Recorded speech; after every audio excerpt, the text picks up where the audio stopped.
In this session, I will be explaining the GA-05 Leased Assets Business Process Flow.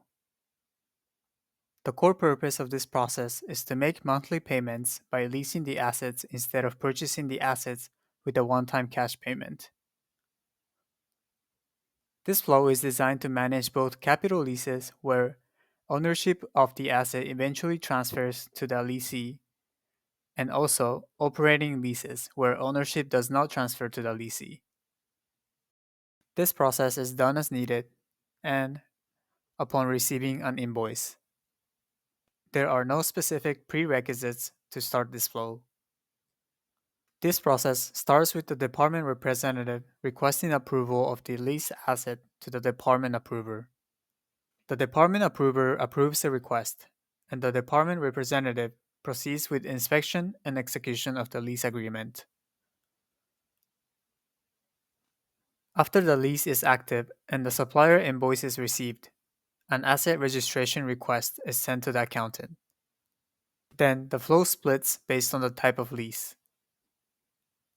In the case of operating lease, the department representative creates an invoice using the Create Supplier Invoice app.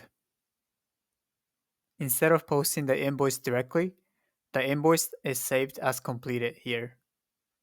The department approver receives and approves the invoice in the My Inbox app.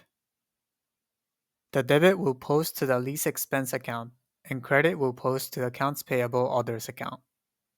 Then, the flow connects to P2P11, outgoing payments and wiring flow for the payment.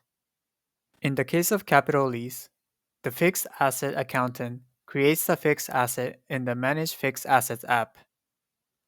Then, the accountant posts lease obligation in the Post Asset Acquisition and Quantity Adjustment app.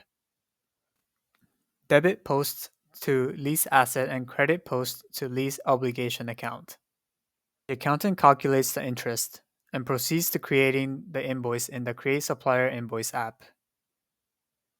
Finally, the department approver approves the invoice in the My Inbox app, which posts debit to lease obligation and credit to accounts payable others, and debit to interest account. Then the flow connects to P2P11, outgoing payments and wiring flow likewise. This completes the GA-05 leased assets flow. Thank you.